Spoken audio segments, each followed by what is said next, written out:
Would you share a water bottle with a stranger on the train? What about with your best friend, someone who could also get you sick? Would you touch your romantic partner's dirty socks? Or what about a stranger's? Check out my lecture, and I'll tell you all about why our minds make us more comfortable with some disease risks than with others. How does love make you sick?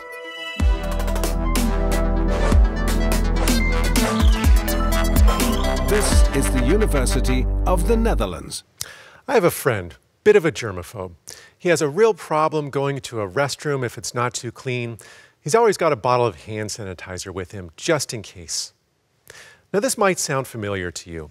You probably have a friend like this, or maybe you're someone like this yourself. Now, it's an interesting question why some people are more versus less germophobic. But that's a question for another day. Today, I'd like us to think about something else that's interesting about my friend and about germophobic friends of yours.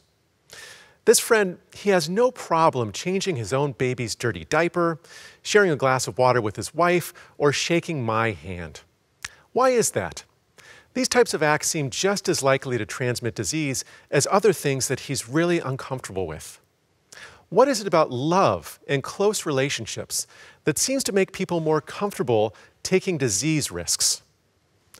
To answer this question, let's think about pathogens, the bacteria, viruses, and other microorganisms that cause infectious disease.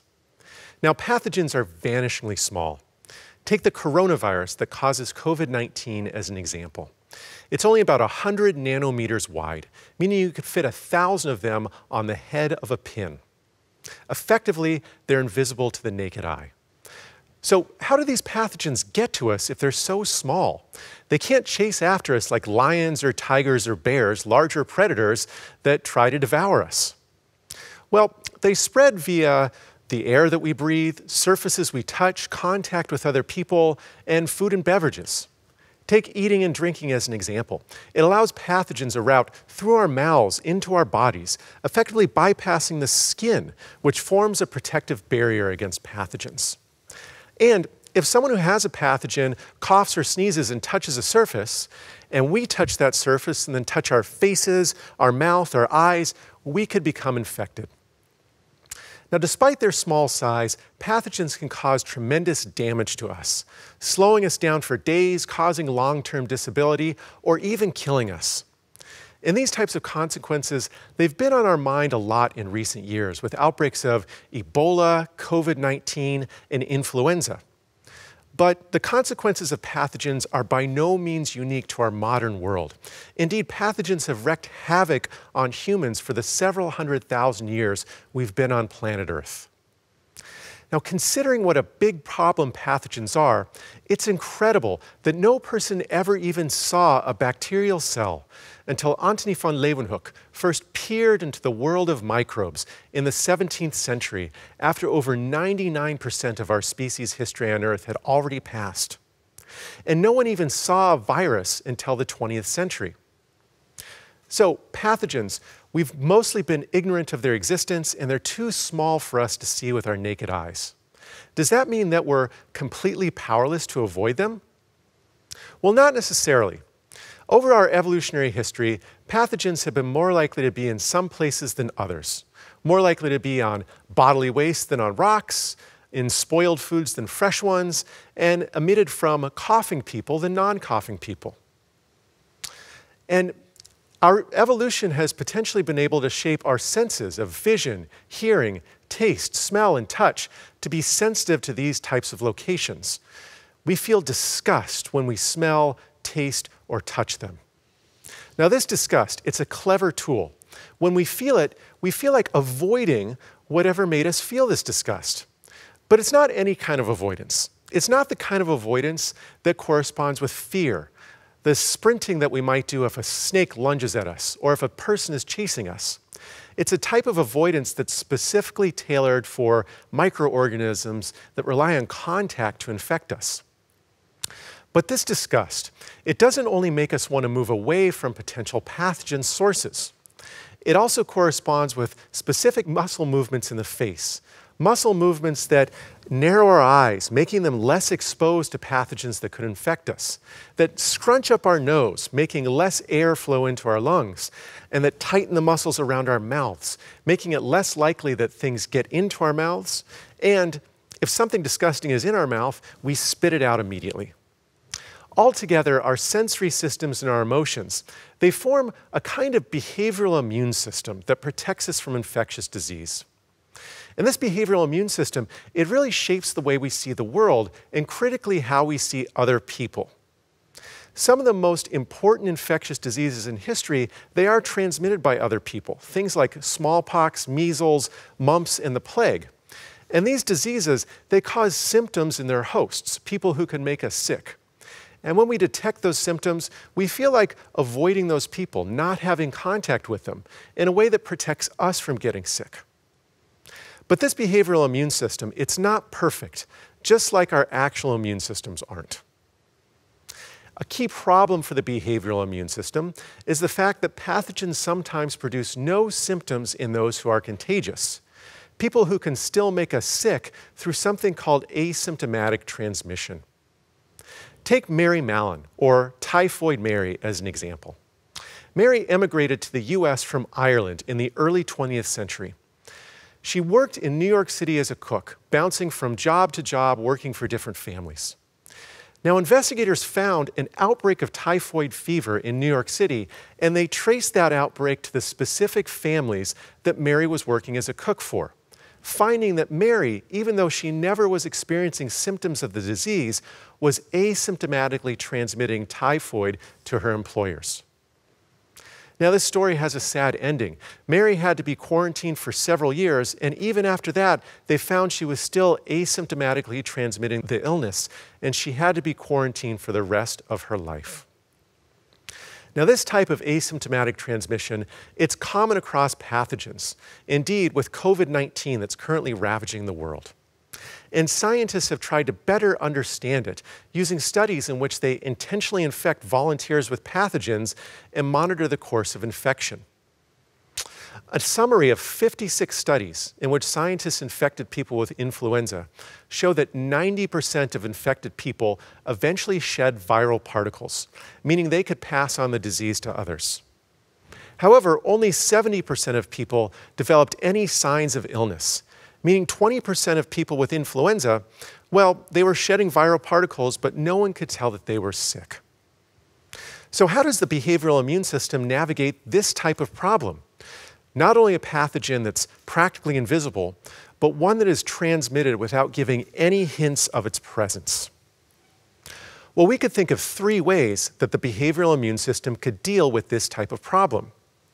First, it could make us never feel comfortable with any contact with other people or contact with things that others have touched. Now, this would be really good for preventing infectious disease, but it would have tremendous negative consequences for our valued relationships, for cooperating with friends and coworkers and family, and for caring for our infants. Effectively, people with this psychology just wouldn't survive very long. Now, second, we could never sacrifice any of the benefits of our relationships and not invest at all in pathogen avoidance. We could feel comfortable touching or licking anyone or anything that someone has touched. Now again, this strategy wouldn't sacrifice any benefits of relationships, but it would leave us absolutely vulnerable to pathogens. It would be like people who don't experience a sense of pain, who don't move their hands from a burning surface, or not run if they have a sprained ankle or a broken leg. Now third, we could have a psychology that selectively opens us up to pathogen risks with different people. Now this might make some intuitive sense. You're probably more comfortable sharing a water bottle with your best friend than with a stranger on a bus. And you're probably more comfortable touching your siblings' dirty laundry than a stranger's dirty laundry. But what's the difference between a stranger and your romantic partner or a stranger and your sibling? Are strangers actually more likely to carry infectious diseases, to asymptomatically transmit something to you? Well, we actually think that the behavioral immune system is considering how valuable a specific person is to us and shaping how comfortable we are with taking a risk to get infected. Now, we tested this idea in a few experiments. in which our participants, they either picture their romantic partner, their closest friend, an acquaintance, or someone they know but they really dislike. And they answered several questions about how comfortable they were with acts that present some infection risk. Things like drinking from the same water bottle, sharing a hairbrush, or touching the other person's socks after they exercised.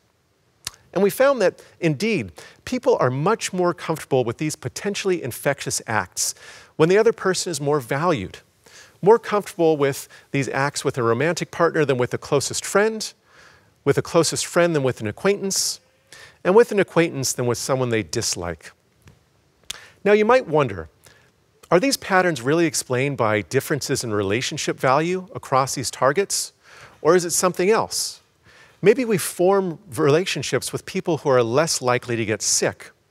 Or maybe we get used to the germs that our close relationships have. Well, we tested these ideas in a few ways. First, we looked at how valuable our participants found this other person using a financial trade-off task, in which they were asked how much money they would sacrifice so the other person could receive some money. And what we found is that people were more comfortable with infection risks the more money they were willing to sacrifice for the benefit of the other person, even within these 4 relationship categories. Now, second, we conducted another study in which we showed people pictures of strangers that we either described as honest and kind or dishonest and unkind. That is, strangers who are more likely to be valuable relationship partners or relationship partners that might cheat and exploit them. And here again, we found that people were much more comfortable with these types of infection risks with kind and honest strangers who could be more valuable relationship partners than dishonest and unkind strangers. So what does all this mean? And what lessons can we take from these findings? Well, we know that infectious diseases spread fastest within households and among close friends. And a lot of that is probably attributed to these people just being physically closer to each other.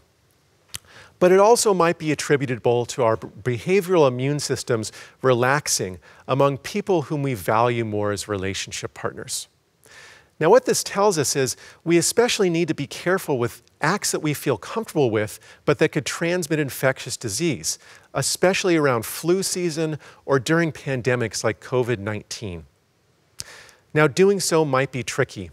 If you decline to hug someone, shake their hands, kiss them on the cheek, or share a glass, they might interpret that as you thinking they're infectious or not a very valued relationship partner. So what we might need to try to do is shift our norms so that things like handshakes and kisses and sharing glasses, they're not as meaningful, and therefore we can do them less to spread less disease. Now, we've learned today that pathogens are tiny and that most people in the history of our species didn't even know they exist.